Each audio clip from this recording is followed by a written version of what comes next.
व्यक्तिमत्व घेऊन आलोय की जे महाराष्ट्रभर नव्हे तर देशभरात परिचित आहेत, जे माहिती अधिकार आणि सामाजिक कार्यात खूप सक्रिय असतात.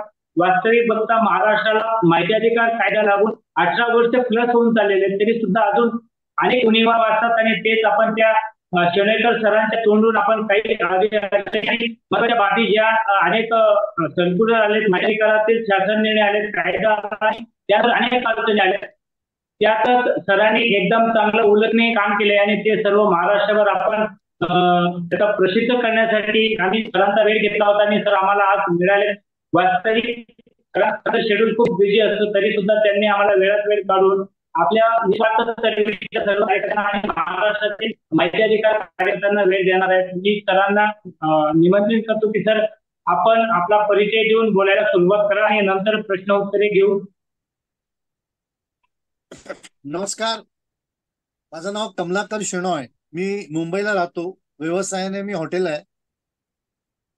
पण माझं वय 67 आहे.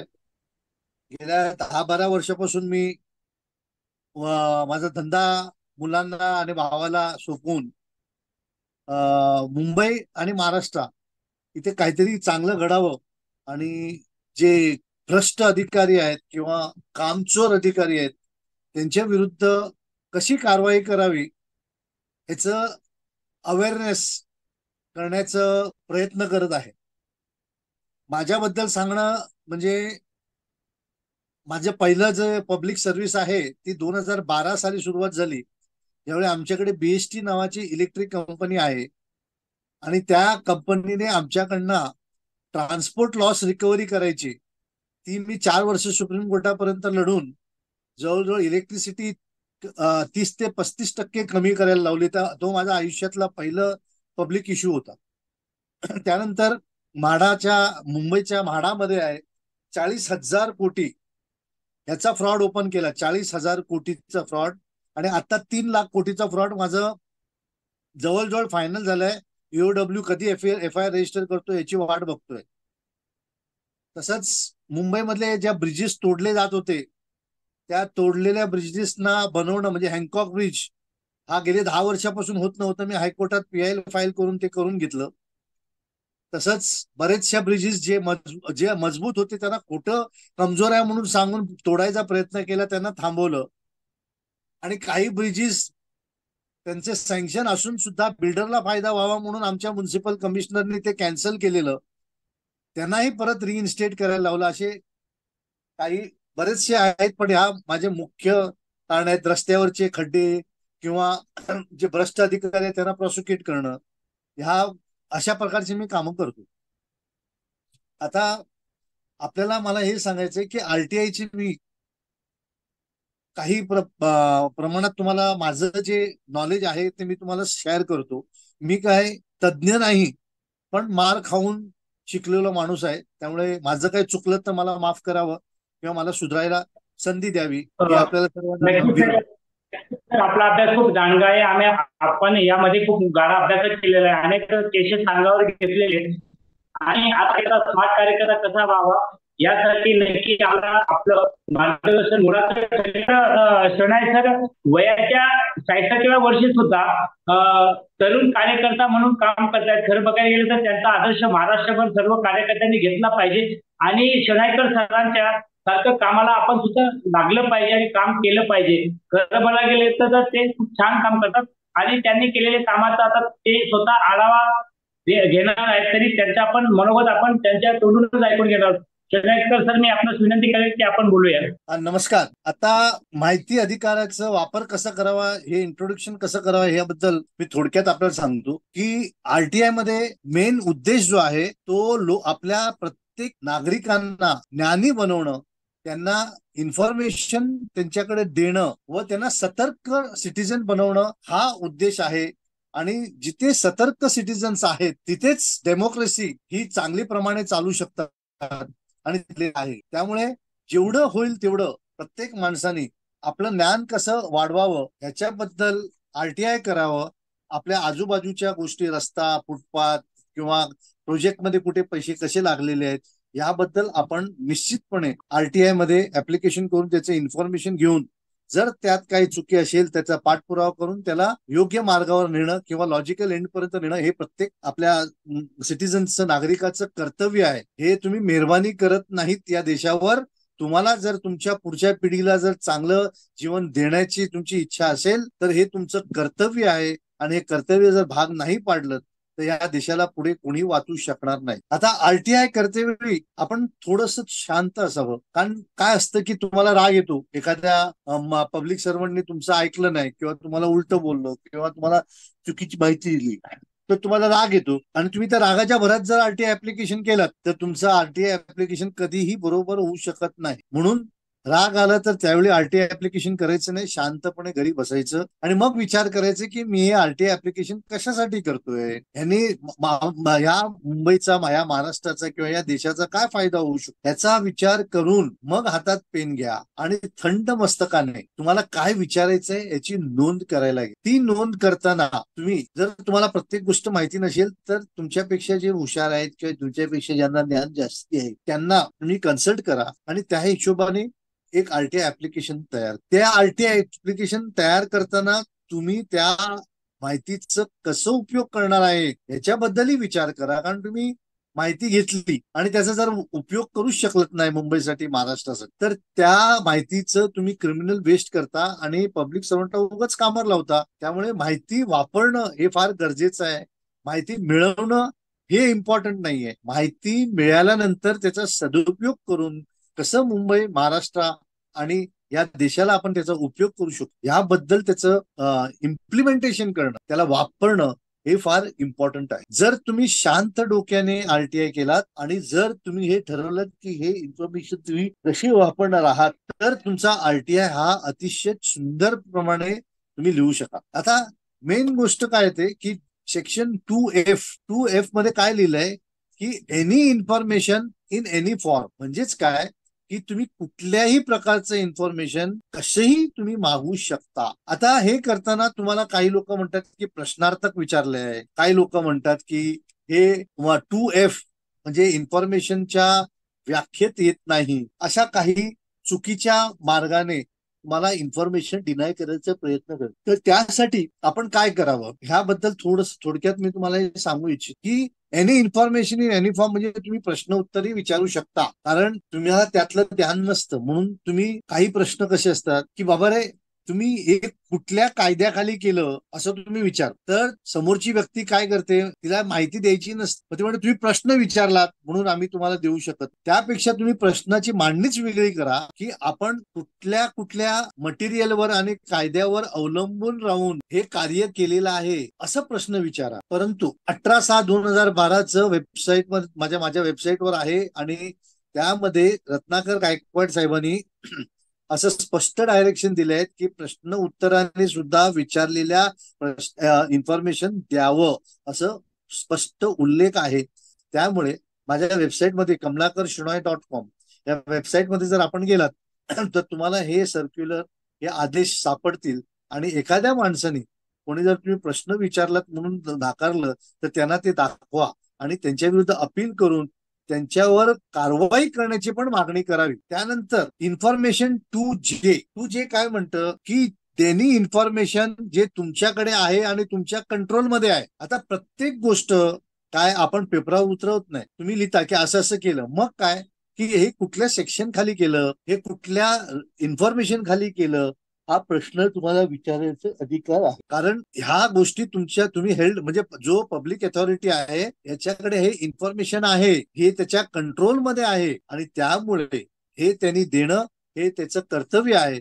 त्यामुळे तुम्हाला जर हे त्यांनी म्हटलं की आम्ही फक्त जे रेकॉर्डवर आहे तेवढं देऊ द्यायचं आमचं कर्तव्य आहे, तर त्यांना हे सेक्शन दाखवायचं की रेकॉर्डवर फक्त आहे हे देण्याचंच कर्तव्य नसून तुम्हाला तुमच्याकडे कुठली इन्फॉर्मेशन आहे आणि कंट्रोलमध्ये आहे आणि ती पेपरामध्ये नसेल तरी सुद्धा तुम्हाला ती देणं गरजेचं आहे आणि ते नियमात बस. त्यानंतर मी तुम्हाला सेक्शन 4 खाली घेऊन जातो. सेक्शन 4 काय म्हणतं, सेक्शन 4(1)(a) असं म्हणतं की पब्लिक इन्फॉर्मेशन ऑफिसर यांनी कायद्याला, आरटीआय कायद्याला जो अनुसरून त्यांनी रेकॉर्ड मेंटेन करावं. तुम्ही एखाद्या ऍप्लिकेशन केलं तर ते काय म्हणतात की अशा प्रकारच्या फॉर्मॅटमध्ये आमच्याकडे इन्फॉर्मेशन नाही, त्यामुळे आम्हाला तुम्हाला देता येत नाही. त्यावेळी त्यांना सांगायचं की 4.1A प्रमाणे त्यात असं लिहिलेलं आहे की तुम्ही जे तुमचे रेकॉर्ड्स मेंटेन कराल ते आरटीआयच्या अनुसरून तुम्ही मेंटेन करा. तसंच तुमच्या रेकॉर्डमध्ये ते म्हणतात इन्स्पेक्शनला या आणि ही फाईल तुमच्या डोक्यावर फेकून देतात.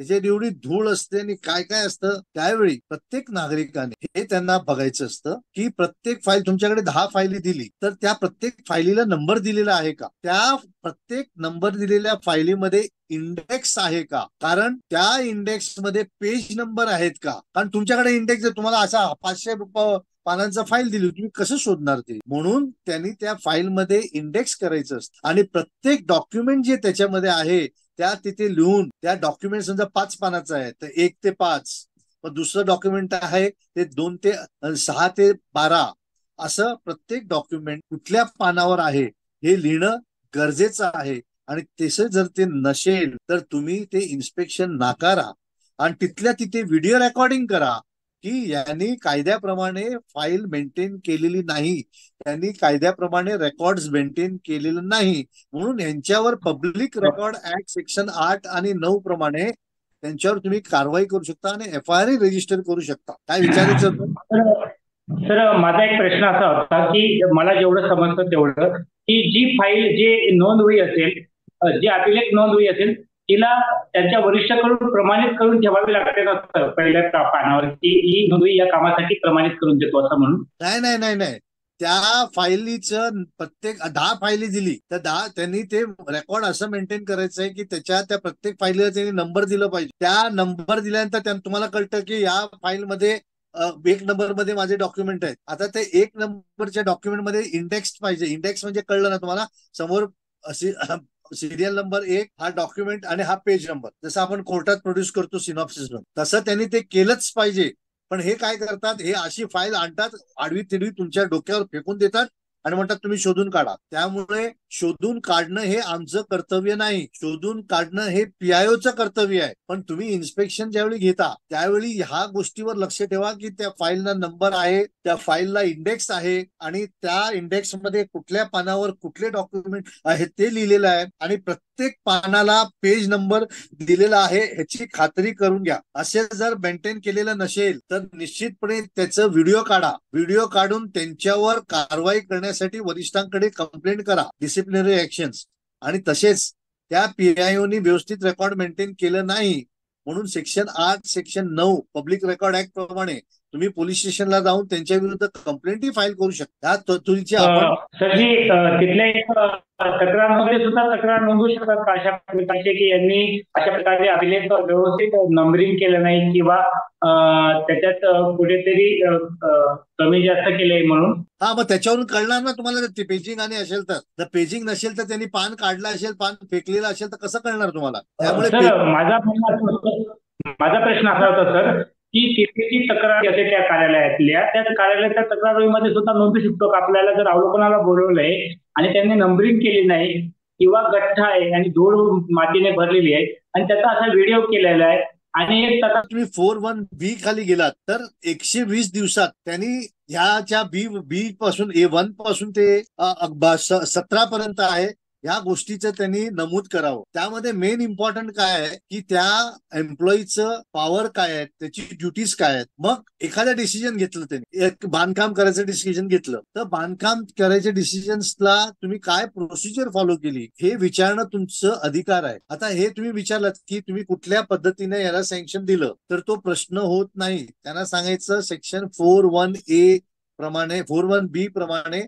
हा आमचा अधिकार आहे आणि हे तुम्ही स्वतःहून वेबसाईटमध्ये टाकायला पाहिजे. तुम्ही टाकत नाही आणि उलटा आम्हाला कसं काय प्रश्न विचारता. मग त्यानंतर त्यांनी कुठलंही जे कार्य केलेलं आहे ते कुठल्या रूल्स प्रमाणे केलं आहे, कुठल्या रेग्युलेशन्स प्रमाणे केलेलं आहे हेही त्यांनी वेबसाईटवर टाकावं.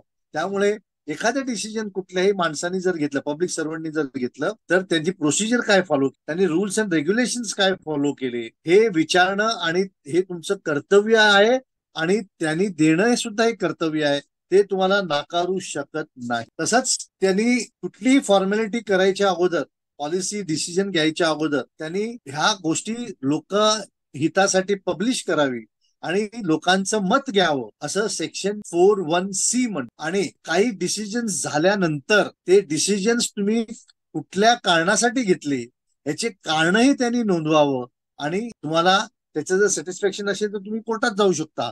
पण आमचे कुठलेही पब्लिक इन्फॉर्मेशन ऑफिसर किंवा पब्लिक ऑथॉरिटीज ह्या गोष्टी तुमच्याकडून लपवतात, जर तुमच्या अज्ञानाचा फायदा घेतात किंवा तुम्ही असं काही विचारलं तर तुम्हाला म्हणतात तुम्ही प्रश्न विचारतात म्हणून आम्ही तुम्हाला सांगू शकत नाही. हे सबसे खोटं आहे.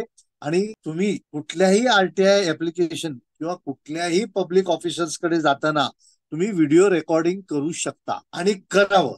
तुम्ही कुठल्याही आमदार, कुठल्याही खासदार, कुठल्याही कॉर्पोरेटर, कुठल्याही IAS, कुठल्याही IPS आणि कुठल्याही पब्लिक सर्वंट, जो सब इन्स्पेक्टर पासून हवालदारापासून ACP असेल किंवा DCP पासून कमिशनर ऑफ पोलीस असेल, तरी सुद्धा त्यांचा इंटरव्ह्यू करणं, त्यांचं व्हिडिओ रेकॉर्डिंग करणं हा तुमचा अधिकार आहे. आणि त्या अधिकारासाठी माझ्या वेबसाईटवर तुम्हाला कमलाकरशोणा.com वेबसाईटवर तुम्हाला सर्व डॉक्युमेंट्स भेटतील. त्यामध्ये एका जॉईंट CPनी पब्लिक निवेदन केलेलं आहे की व्हिडिओ रेकॉर्डिंग करणं हे त्यांचा अधिकार आहे. पब्लिक ऑफिसमध्ये, पब्लिक स्पेसमध्ये कुठलाही जो पब्लिक सर्वंट आहे त्यांनी काम करताना त्याचा व्हिडिओ रेकॉर्डिंग करणं हा गुन्हा नाही असं कोर्टाने सुद्धा सांगितलेलं आहे. त्यामुळे कुठल्याही पब्लिक सर्वंटनी पब्लिकला व्हिडिओ रेकॉर्डिंग करताना थांबवू शकत नाही. तसेच गव्हर्नमेंटचा सर्क्युलर पण आहे. आता तुम्ही कुठे गेलात पोलीस स्टेशनला, कुठल्या वरिष्ठांकडे गेलात, ते म्हणतात मोबाईल बाहेर ठेवा.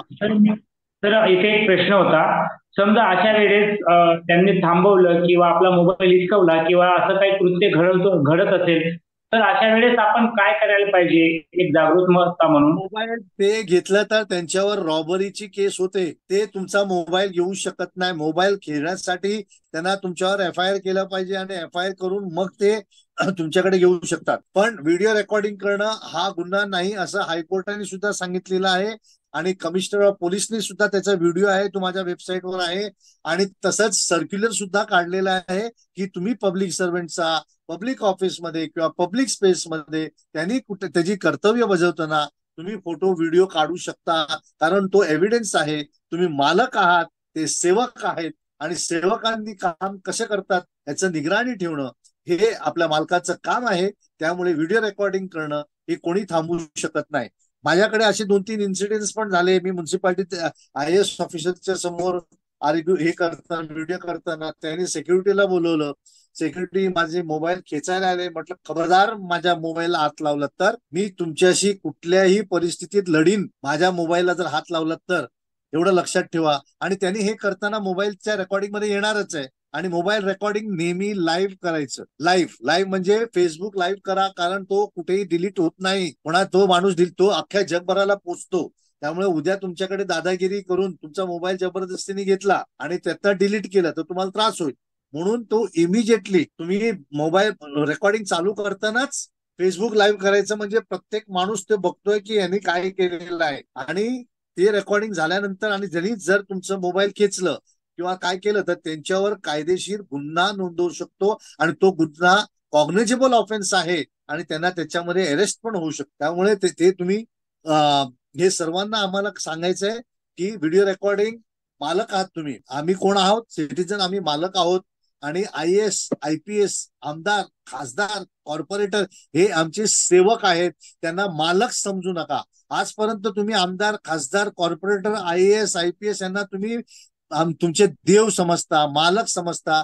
ते आमचे सेवक आहेत आणि आम्ही आमच्या सेवकाकडे आपल्या बालकासारखा संबंध ठेवावा. त्यांच्याकडे हाडतूड न करता त्यांच्याकडून कसं चांगलं काम करून घेता येईल या हिशोबाने त्यांच्याकडे बोलावं आणि त्यांच्याकडून कामं करून घ्यावी. ना की ते चोर आहेत, असं आहे. त्यांना इन्सल्ट कधीही करू नका. त्यांचा आदर सत्कार करा. पण त्यांनी चुकलं तर कायदेशीर प्रमाणे त्यांच्यावर निश्चितपणे कारवाई करा. हाताने पायाने मारलात तर तुम्ही जेलमध्ये जाल. पण कायदेशीरपणे त्यांच्या विरुद्ध कंप्लेंट्स केल्यात, त्यांच्या विरुद्ध डिसिप्लिनरी ऍक्शनसाठी तुम्ही प्रोसिडिंग्स केल्यात, त्यांच्यावर फौजदारी खटले केलेत तर ह्याचा फरक फार जबरदस्त होतो. कुठल्याही पब्लिक सर्वंटकडे जर तो तुमच्या मनाच्या विरुद्ध किंवा बेकायदेशीर काम करत असेल तर त्याला शिवीगाळ करायची नाही, त्याला मारायचं नाही, त्याच्यावर मोठ्या मोठ्याने बोलायचं नाही, त्याच्याशी शांतपणे सेक्शन वाईज बोलायचं आणि त्यांना समजवायचं की तुम्ही हे चुकीचे करत आहात आणि तुमच्यावर ह्यासाठी गुन्हा आम्ही नोंदवू शकतो. तर ह्या गोष्टी जर नक्की सर, याचा फायदा नक्की महाराष्ट्राच्या माहिती अधिकार कार्यकर्ता किंवा सामाजिक कार्यकर्ता याचा नक्की आपलं अनुकरण करेल आणि याबाबत नक्कीच आपण चांगल्या पद्धतीने हे केले. आणि मी आपल्या सर्व निस्वार्थ चळवळीच्या कार्यकर्ते आणि महाराष्ट्रातील सर्व माहिती अधिकार कार्यकर्त्यांना सांगू इच्छितो की शेगायकर सरांनी एक असा एक वेबसाईट तयार केलाय की गुगलला तुम्ही कमलाकर शोना इंग्लिश मध्ये टाकलं कमलाकर शोना.com, तर तिथे तुम्हाला व्हिडिओज येतील, तिथे तुम्हाला सर्क्युलर म्हणजे आदेश येतील आणि त्यांनी केलेले कामकाज सगळे येईल. म्हणून आपण त्या वेबसाईटला नक्की भेट द्या आणि सरांनी केलेल्या कामकाजाला नक्की फॉलोअप करा. आणि उद्या उठून आपण असे कार्यकर्ते व्हा की जे शेगायकर सरांनी कार्य करून दाखवलं, की आज ते म्हणतात की IAS अधिकारी असेल, वॉर्ड ऑफिसर असेल, आमदार असेल, खासदार असेल, हे आपले सेवक आहेत, हे आपले मालक नव्हे. तर हे यांनी सेवकाप्रमाणे काम केले का नाही याबाबत तर आपण यापूर्वी सुद्धा चांगलं काम केलंय. आपण जनजागृती पण केली. जनजागृतीबद्दल कार्यकर्त्यांना काय आपण मोटिवेट कराल सर? आपण आता तिथे तुमच्या एरियामध्ये प्रत्येक एरियामध्ये प्रत्येक रस्त्यावर जाऊन तुम्ही माईकवर जनजागृती करा. एक की आमचे आमदार, आमचे खासदार, आमचे कॉर्पोरेटर यांची जबाबदारी काय, यांची ड्युटीज काय हे कुठेही लिहिलेलं नाही. आमचे बरेचसे, मी सर्व म्हणत नाही, काही चांगले आहेत, पण बरेचसे आमदार, खासदार, कॉर्पोरेटर हे बेकायदेशीर कामाला पाठिंबा देतात आणि इलिगल कन्स्ट्रक्शन, रस्त्यावरचा अडथळा, रस्त्यावरचे स्टॉल, रस्त्यावरचे आणखी काही, हे फक्त आमदार, खासदार, कॉर्पोरेटर यांच्या संमतीनेच होऊ शकतं. आणि जर संमतीने झालं नसेल तर आमदार, खासदार, कॉर्पोरेटरनी जे पब्लिक सर्वंटनी हे चुकीचं काम केलं त्यांच्या विरुद्ध पोलीस स्टेशनला कंप्लेंट फाईल का नाही केली हा जाब विचारा. तुम्ही आम्ही तुम्हाला सेवक म्हणून नेमणूक यासाठी केली आहे की तुम्ही हे कर्तबगारी करावी. आम्ही तुम्हाला पगार देतो, जवळ 3-3, 4-4 लाख रुपये आम्ही आमदार, खासदारांना आणि कॉर्पोरेटरना पगार देतो. फुकटचे वीज, फुकटचे गाडी, फुकटचं सर्व फुकट, आयुष्यभर त्यांचं काय फुकट. आज तुम्ही 40 वर्ष नोकरी करून पेन्शन नाहीये, गव्हर्नमेंट म्हणतं पेन्शन वाढलं का आम्हाला खर्च परवडत नाही, पण आमचे आमदार, खासदार, कॉर्पोरेटर हे 5 वर्ष आणि 2 वर्ष काम करून आयुष्यभर ते त्यांचे बायको सर्व पेन्शन घेतात. त्यावेळी आमदार, खासदारांना काय वाटत नाही का हो? हे प्रश्न विचारायचं आपण प्रत्येक आमदार, खासदार, कॉर्पोरेटरला विचारायचं की जो 40 वर्ष नोकरी करतो त्याला पेन्शन देताना तुमच्या जीवावर येतं, तुम्हाला परवडत नाहीये, आणि तुम्ही 2 वर्ष आणि 5 वर्ष जर काम करून तुम्हाला पेन्शन देण्याचं कारण काय? कारण जे नोकरी करतात ते पोट पाण्यासाठी नोकरी करतात. तुम्ही इथे जे इलेक्शन लढवलेलं आहे ते सेवा म्हणून लढवल्या, पोट्यासाठी नाहीये. पण तुम्ही सेवा सोडून फक्त पोट भरा, पण कसं आणखी खायचं ह्याच्याबद्दलच फक्त विचार करता. या संदर्भात त्यांना प्रश्न विचारा की आपण पेन्शन घेत असाल, मग जे 40 वर्ष नोकरी करतो त्याला पेन्शन का नाही हा प्रश्न करायचं. आणि आमदार, खासदार, कॉर्पोरेटरना विचारायचं की इलिगल कन्स्ट्रक्शन बद्दल तुम्ही आवाज किती उचललाय, आम्हाला लेखी कंप्लेंट केलेली दाखवा. तुम्ही रस्त्यावरच्या अडथळ्याबद्दल किती कंप्लेंट केली त्याच्याबद्दल आम्हाला तुम्ही दाखवा. तुम्ही रस्त्यावर खड्डे आहेत, फुटपाथवर चालता येत नसेल अशा परिस्थितीत तुम्ही किती कंप्लेंट केले ते आम्हाला दाखवा. आणि त्या कंप्लेंटवर कारवाई झाली नाही तर तुम्ही किती लोकसेवकावर त्यांचे निलंबितपणासाठी प्रयत्न केले, त्यांना डिसमिस करण्यासाठी प्रयत्न केले, किंवा त्यांच्या विरुद्ध कोर्टात 167, 167, 217, 218 या कलमाखाली तुम्ही कंप्लेंट का नाही केली, तुम्ही पोलीस स्टेशन मध्ये त्यांच्या विरुद्ध कंप्लेंट का नाही केलीत, हा प्रश्न तुम्ही आमदार, खासदार, कॉर्पोरेटरला निश्चितपणे विचारावं.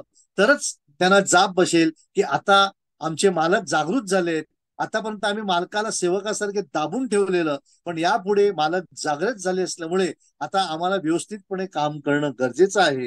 हा सिग्नल तुम्ही आमदार, खासदार, कॉर्पोरेटर, IAS, IPS यांना केलाच पाहिजे. त्यानंतर नक्की सर, निस्वार्थ चळवळीचे सर्व कार्यकर्ते आणि महाराष्ट्रातील सर्व माहिती अधिकार कार्यकर्ते आपलं जे म्हणणं आहे त्याच्यावर अनुसरून नक्की काम करतील. परंतु महत्वाचा प्रश्न असा पडतो साहेब की ही सिस्टम शहरातली आहे, परंतु ग्रामीण भागात अनेक अजून गावाकडे चला असं म्हणणारे गांधीजींचे वक्तव्याला अजून सुद्धा अधिकारी लोकप्रतिनिधी साथ देत नाही. आजही सर्वात मोठा भ्रष्टाचार गावात होतो, ग्रामीण भागात होतो आणि सर्वात मोठी लढाई गावातील कार्यकर्ते तयार करायला सुरुवात करतात, परंतु त्यांना दाबून ठेवलं जातं.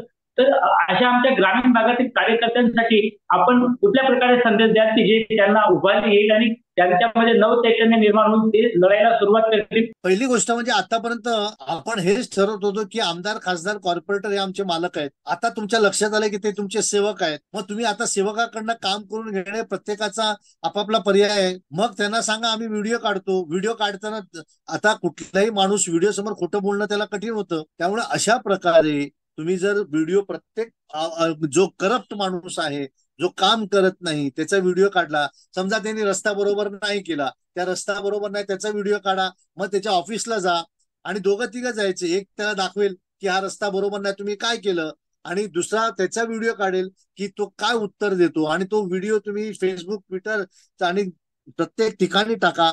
आणि तो एव्हिडन्स आहे.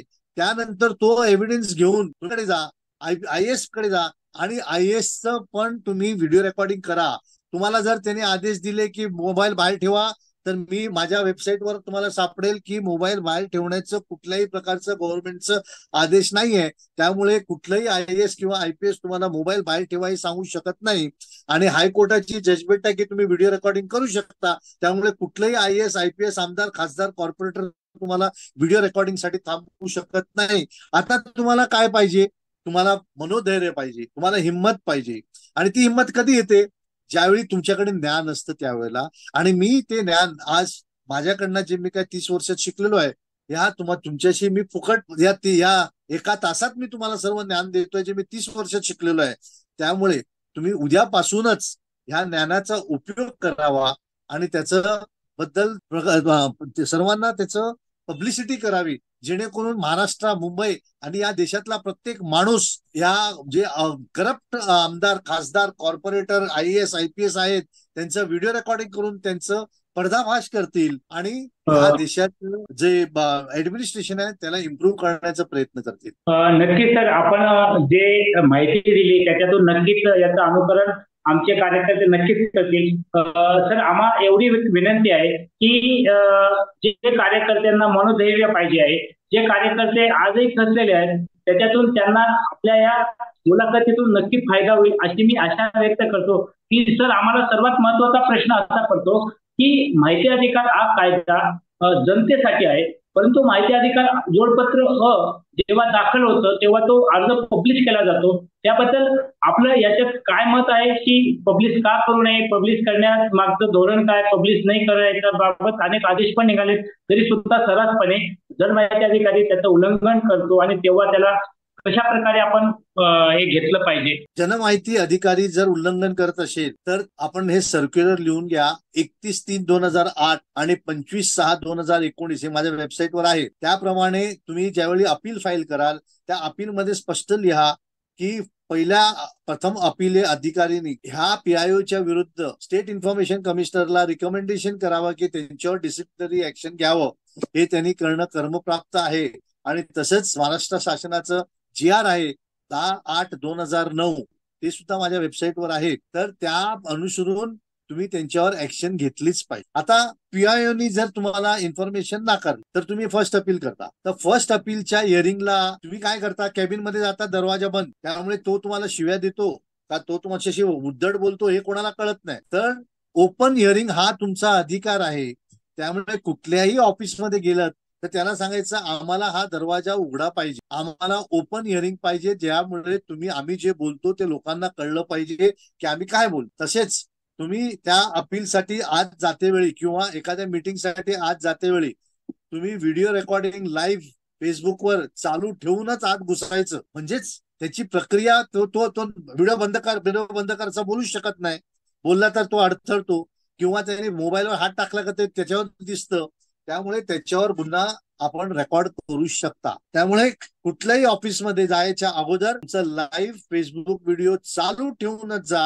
म्हणजे त्याची प्रतिक्रिया त्या मोबाईलमध्ये बंद होईल आणि ते तुमच्यासाठी फार मोठं एव्हिडन्स होईल की ह्या माणसाने कायद्याचं उल्लंघन केल्यामुळे त्याच्यावर FIR रजिस्टर व्हावा आणि ह्याप्रमाणेच करप्ट आणि न काम करणारे जे व्यक्ती आहेत त्यांच्यावर आपण दबाव निर्माण करायचा आहे. तर ह्याचा संपूर्णपणे आपण वापर करावं ही माझी विनंती आहे. आणि हे जर केलं तर निश्चितपणे महाराष्ट्रात पुष्कळ फरक पडेल. त्यानंतर मी तुमच्याकडे येतो सर सेक्शन 5 सबसेक्शन. सर बोला एक बोला. मिनिट, इथे मला प्रश्न पडला आहे. सर एक प्रश्न होता खूप महत्वाचा, की तुम्ही म्हणालात की हे सगळं कार्य करताना जर कुठे अडथळा निर्माण झाला तर पोलीस स्टेशन मध्ये जाऊन आपण FIR दाखल केली पाहिजे. परंतु अशा एक वेळेस अनेकदा अशा अडचणी आल्या आहेत की आपल्या कार्यकर्त्यांना की पोलीस स्टेशन मध्ये जाऊन ठाणे आम्हाला FIR दाखल करून घ्यायला तयार होत नाही. तर अशा वेळेस बरोबर.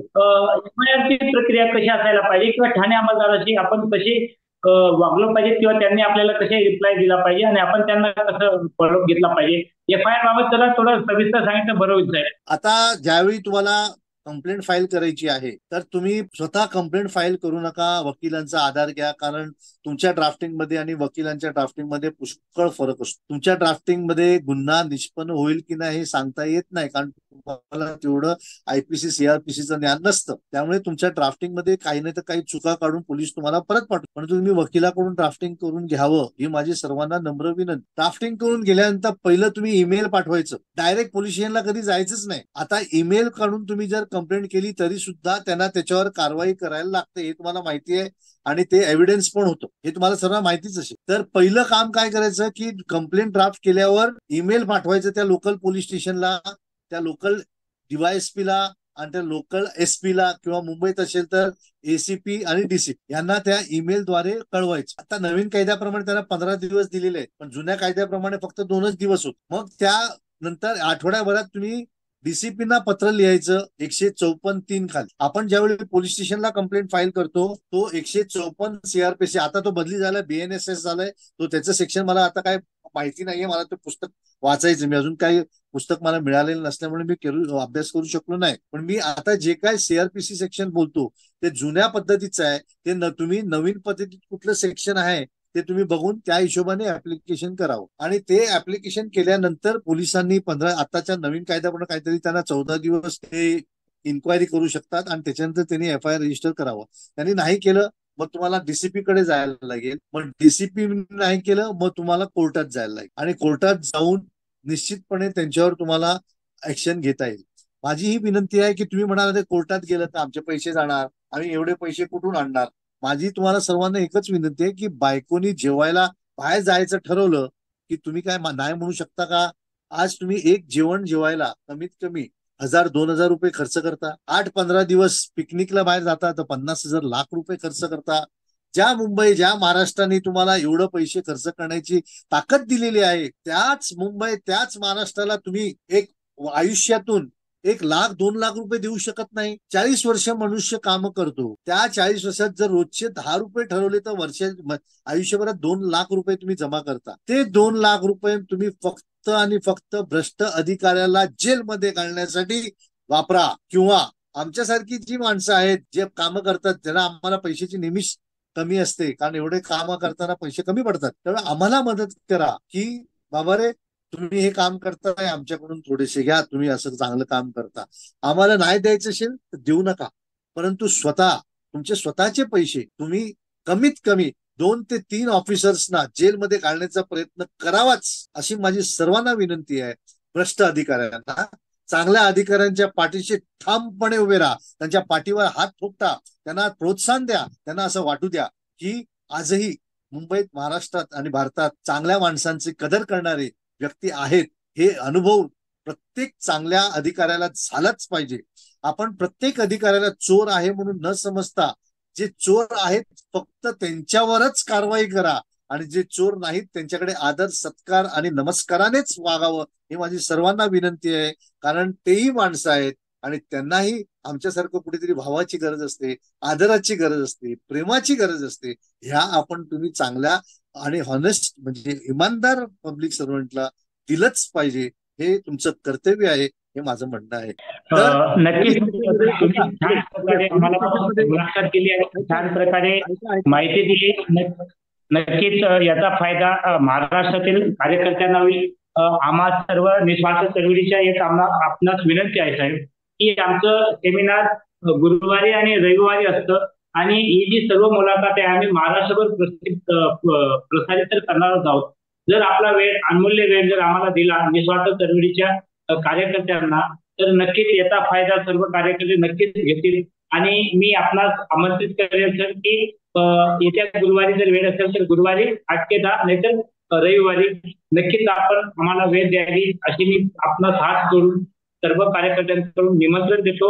आणि नक्कीच आम्हाला तुम्ही वेळ द्याल कारण तुमच्यासारखे आम्हाला व्हायचंय. आणि हा महाराष्ट्र जिथे जिथे भ्रष्ट अधिकारी आहेत जिथे जिथे भ्रष्ट लोकप्रतिनिधी आहेत यांना चोप द्यायचा आहे आणि यांना नक्कीच जेलमध्ये टाकायचंय.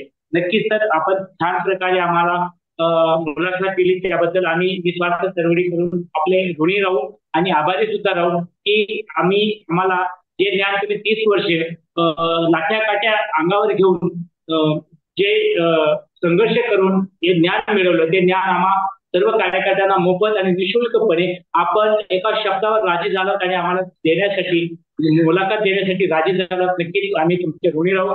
असेच आमच्या सर्व कार्यकर्त्यांना असंच प्रेम राहू द्या सहकार्य राहू द्या आणि गुरुवार आणि रविवार नक्कीच वेळ दिली पाहिजे अशी आम्ही आपणास विनंती करतो सर. मला डायरी बघायला लागेल पण गुरुवार आणि रविवार ह्या रविवारी तर शक्यच नाहीये आणि गुरुवारी मला बघायला लागेल माझी काय पोझिशन आहे. त्यामुळे का माझे रोज मॅटर्स असतात कोर्टात रोज मीटिंग्स असतात. पुढच्या आठवड्यात घेऊ किंवा त्याच्या पुढच्या आठवड्यात घेऊ नक्की पण एक दिवस तुम्ही आपण दिला पाहिजे. आपण ठरवू ते कसंही त्या हिशोबाने बघूया आपण निश्चितपणे मी तुम्हाला सहकार्य करेन याच्याबद्दल दुमत नाही. नक्कीच सर शरायकर सरांच्या कार्याला आम्ही सॅल्यूट करतो साहेब. आणि अशा कार्यकर्त्यांना आम्हाला आनंद वाटेल की आम्ही आपल्या पावलावर पाऊल ठेवून आम्ही सुद्धा असंच काम करायला पाहिजे अशी आमच्या आपणाकडून आशीर्वाद पाहिजे आम्हाला. नक्कीच साहेब आम्ही एक आदर्श महाराष्ट्र जसं तुम्ही आदर्श मुंबई घडवण्यासाठी मेहनत घेताय तसं आम्ही महाराष्ट्रातून ग्रामीण भागातून आदर्श महाराष्ट्र घडवण्यासाठी आपण दिलेल्या अभिवचनावर नक्कीच काम करणार. आणि मी सर्व कार्यकर्त्यांना नम्रतेची विनंती पण करणार आहे की कमलाकर शिवराय सरांची जी वेबसाईट तयार केलेली आहे ती 6 महिन्यापासून मी फॉलोअप करतोय सर. मला एकही अधिकारी आजपर्यंत उद्धटपणाने बोलला नाही. एकही अधिकाऱ्याने मला असं सांगितलं नाही की तू इथून जाऊ शकतो. तर त्यांनी मला रिस्पॉन्स दिला आणि जे रिस्पॉन्स मला मिळालं जे तुमच्या वेबसाईटने आम्हाला दिलं जे आपल्या कार्याने आम्हाला अभिमानाने काम करायला संधी दिली ते आम्ही महाराष्ट्राच्या सर्व कार्यकर्त्यांना देणार आहोत. आम्ही प्रत्येकाला आपला नंबर देऊ शकत नाही. आम्हाला अनेक लोक विचारत होते की शरणाई सरांचा नंबर द्या. मी म्हटलं मी त्याची मुलाखत घेणार आहे त्यांचा वेळ सुद्धा आपल्याला घेणार आहोत आणि तो वेळ तुमच्यासाठी नक्कीच उपलब्ध करून देणार आहोत म्हटलं असं मी त्यांना अभिवचन दिलं होतं. सर तुम्ही आमच्या एका शब्दावर वेळ दिला. नक्कीच आम्हाला अभिमान आणि गर्व वाटतो की असंच कार्य आम्ही सुद्धा करावं असा आशीर्वाद आम्हाला नक्कीच असू द्या. नक्कीच सर पुढील परंतु या 5 ते 10 वर्षात निश्चितपणे जर एक 100, 200 किंवा 500 लढाऊ कार्यकर्ते जर आपण तयार करू शकलो तर महाराष्ट्रात निश्चितपणे चांगलं होईल. महाराष्ट्र बदली करण्यासाठी लाखो आणि हजारो लोकांची अजिबात गरज नाही. फक्त शेकडो म्हणजे प्रत्येक शहरात समजा मुंबईमध्ये 50 लोक तुमच्या छोटा शहर असेल तर 25 लोक हे असे 25-50 लोकच या महाराष्ट्राचा उद्धार करू शकतील. उद्धार फक्त एक माणूसही करू शकतो आणि त्याच्याबरोबर असलेले 25 माणसं करू शकतात. त्यामुळे कधी असं विचार करू नका की माझ्या बरोबर कोण नाहीये. जर तुमच्या बरोबर कोण नसतं त्यावेळी तुमच्या बरोबर देव असतं हे लक्षात ठेवा. आणि देवा एवढी ताकद कोणाकडेही नाहीये. तो समोर तुमचा कितीही मजबूत असू द्या. माझ्यावर 8 अट्रॉसिटी केसेस आहेत. SC ST चे केसेस आहेत. माझ्यावर 7 डिफमेशन केसेस आहेत. पण त्या सर्वातून मी बाहेर निघालो आहे फक्त आणि फक्त दृढ निश्चय की माझा देवावरचा विश्वास आहे. माझा गुरु आहे. माझे गुरु आहेत नित्यानंद स्वामी गणेशपुरीला. त्यांच्यावरचा विश्वास आणि सतत काम करणं मनापासून काम करणं लोकांना दाखवण्यासाठी काम करणं नव्हे आणि चांगलेच कर्तव्य बजावणं हे जर तुमच्या ध्येय असेल तर देव तुमच्या सदैव पाठीशी असतो आणि देवासमोर कितीही मोठा बलाढ्य व्यक्ती थांबू शकत नाही. एवढं लक्षात ठेवा की आणि देव तुमच्या आत आहे. आणि त्यासाठी मी शेवटचे 2 मिनिटं घेतो की प्रत्येक माणसाने ह्या सर्व गोष्टी करताना त्यांना स्ट्रेस निर्माण होतो. त्या स्ट्रेस निर्माण झाल्यामुळे त्यांच्या शरीरावर आणि मानसिकवर गैरपरिणाम होतात. म्हणून प्रत्येक माणसाने रोज अर्धा ते 1 तास स्वतःचा व्यायाम करावं ज्याने म्हणून शरीर मजबूत होईल. 15 ते 20 मिनिटं प्राणायाम करावा त्यामुळे त्यांची आतली जी नसं आहेत ते मजबूत होतील. कारण ज्यावेळी तुम्ही कोणाशी लढता आर्ग्यू करता त्यावेळी ब्लड प्रेशर वर खाली होत असतो, त्यामुळे तुमच्या नर्व्हवर प्रेशर येत असतो. आणि हे प्राणायाम आणि व्यायाम केल्यामुळे तुमच्या नसातला जो इलेस्टिसिटी आहे, नसाची जी वाढणं कमी होणं जी इलेस्टिसिटी आहे ती चांगली होते, आणि तो प्रेशर तुम्ही धरू शकता, आणि त्यामुळे तुम्हाला हार्ट अटॅक, ब्लड प्रेशर येणार नाही. त्यामुळे प्रत्येक कार्यकर्त्यांनी जर स्वतःसाठी, तुम्ही लोकांशी लढते वेळी अगोदर स्वतःची तब्येत हे बघणं फार गरजेचं आहे. तुमची तब्येतच नसेल तर तुम्ही लढणार कसे हो? त्यामुळे 1 तास स्वतःसाठी व्यायाम करणं, 15 मिनिटं गायत्री आपलं प्राणायाम करणं, आणि 15 मिनिटं नामस्मरण करणं. नामस्मरण ह्याच्यात एवढी ताकद आहे की तुमच्यासमोर कुठलाही बलाढ्य शक्ती थांबवू शकत नाही, उभा राहू शकत नाही, तुमच्या नजरेला नजर भिडवू शकत नाही. का? तर त्या नामस्मरणात देव तुमच्यात येतो, पण तो नामस्मरण मनापासून असावं, आणि तुमचं कार्य हे फक्त लोकहितासाठी असावं, तरच ती शक्ती तुम्हाला देव देऊ शकतो, नाहीतर तुम्हाला ती शक्ती मिळणार नाही. म्हणून नामस्मरण करा, गायत्री मंत्र करा, ओंकार करा. ह्या जपाने तुमच्यात अतिशय, मी जवळजवळ रोजचे माझे 1.5 ते 2 तास व्यायाम असतं. सकाळी मी 2 तास व्यायाम केल्याशिवाय उतरत नाही. मी अजूनही 300-350 किक्स मारतो, 200-250 पंचीस मारतो, 150-200 दंड बैठका मारतो. अजूनही ह्या प्रकारचा व्यायाम करतो. त्यामुळे माझं शरीर चांगलं आहे, आणि तुमचंही शरीर तसं चांगलं व्हावं. मी रात्री अर्धा तास नामस्मरण करतो, ओंकार, गायत्री मंत्र, तारक मंत्र, या सर्व मंत्राचा पाठ करतो. आणि म्हणून माझ्या आतून जी एक ऊर्जा निर्माण होते त्यालाच दैविक शक्ती म्हणतात, आणि त्यालाच गुरुचा आशीर्वाद म्हणतो.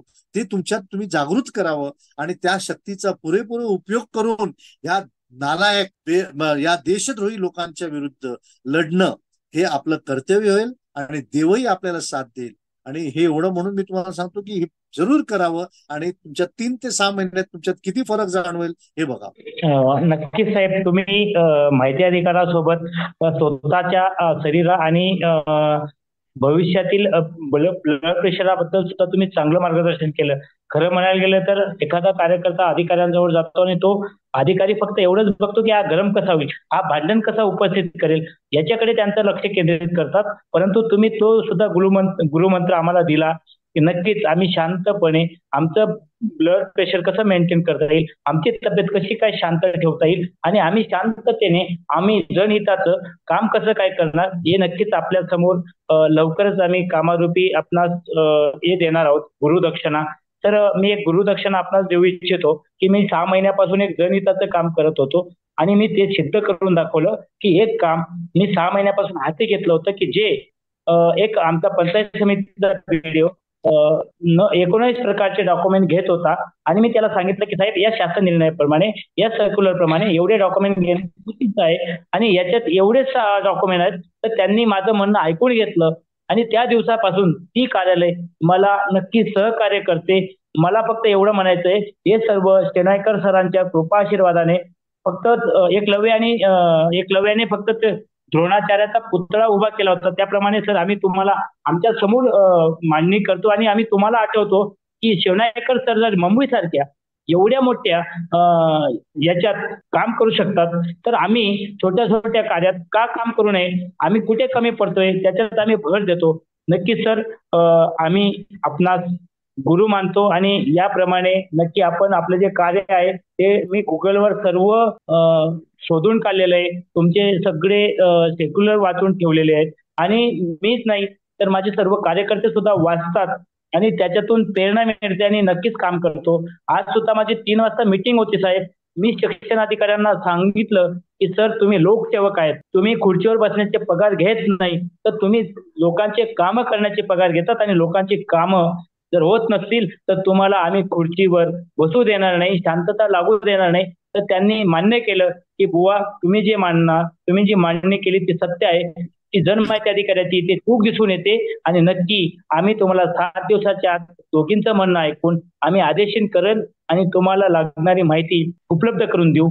तर 4 दिवसापूर्वी जी सेवा पुस्तिकेसाठी कोर्टात जावं लागलं, रिट पिटिशन दाखल करावी लागली, राज्य माहिती आयोगाकडे जावं लागलं. मला प्रथम अपील अधिकारी आपल्या कृपा आशीर्वादाने प्रथम अपील अधिकाऱ्याकडे मी छान प्रकारे युक्तिवाद केला साहेब, आणि त्याच्यातून मी सेवा पुस्तिका लवकरच प्राप्त करून घेतोय. मला 3 दिवसात त्याचा आदेश आणि माहिती सुद्धा उपलब्ध होणार आहे, आणि त्यात मी सर्वात मोठी बातमी सुद्धा बनवणार आहे आणि त्यात तुमचं नाव सुद्धा घेणार आहे साहेब.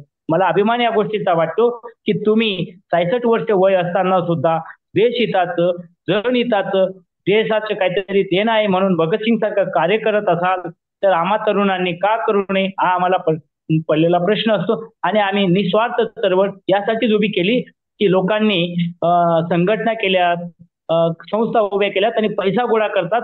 हे आम्हाला करायचं नाही साहेब. आम्ही निस्वार्थपणे आमच्या जवळ 900 लोक जॉईन झालीत आणि रोजचे 100च्या जास्त लोक सेमिनारला, आठवड्यातून 2दा सेमिनारला जॉईन होतात. आमचे ॲडव्होकेट भूषण सोनटक्के, सुनील गुजर सर पुणे, राहुल जयकर यावल, असे आम्ही महाराष्ट्रातून अनेक कार्यकर्ते एकत्र येतोय आणि जे स्मार्ट आहेत आणि ते स्मार्ट कार्यकर्ते त्यांच्या जवळच्या कार्यकर्त्यांना स्मार्ट बनवणार आणि यासाठी आपली सुद्धा गरज भासणार आहे साहेब या चळवळीला. आणि नक्कीच आपला अनमूल्य वेळ आम्हाला द्याल अशी आम्ही अपेक्षा व्यक्त करतो. आणि मी इथे थांबतो साहेब की आपला वेळ खूप जास्त घेतलाय. नेहमी आम्हाला आपल्या सानिध्यात सानिध्यात राहू द्या आणि आपला आशीर्वाद आमच्या सोबत असेल अशी अपेक्षा बाळगतो सर. फक्त शेवटी सांगतो की ज्ञान आणि देवावरचा विश्वास म्हणून सकाळी उठल्याबरोबर 1 तास व्यायाम, नामस्मरण आणि वाचन, चांगलं वाचन करणं आणि काय तुम्ही जेवत आहात त्याच्यावर लक्ष ठेवा. वायफळ नको ते पोटभर खाऊ नका, चांगलं खा, मोजके खा आणि शरीराला चांगलं ठेवा. शरीर चांगलं तर तुम्ही काम करू शकाल, शरीर नसेल तर तुम्ही कुठल्याही प्रकारचं काम करू शकणार नाही आणि देशाला एक बोजा व्हाल. तर शरीर चांगलं ठेवलं तर तुम्ही देशासाठी एक मोठं एसेट व्हाल, एक मोठं बलाढ्य शक्ती व्हाल. तर प्रत्येकाला विनंती आहे की व्यायाम करा, नामस्मरण करा, चांगलं जेवण करा आणि चांगलं विचार करा आणि चांगली पुस्तकं वाचा, ज्ञान संपादन करा आणि त्या ज्ञान संपादन केलेल्या स्वतःसाठी न वापरता लोकहितासाठी वापरा, जेणेकरून लोकहितात आपलंही हित होतं. लोकांना हे लक्षात येत नाही की सर्वांच्या हितामध्ये मी आहे पण माझ्या हितामध्ये लोक नसतात. त्यामुळे लोकहितासाठी काम केलं की माझंही हित होतं.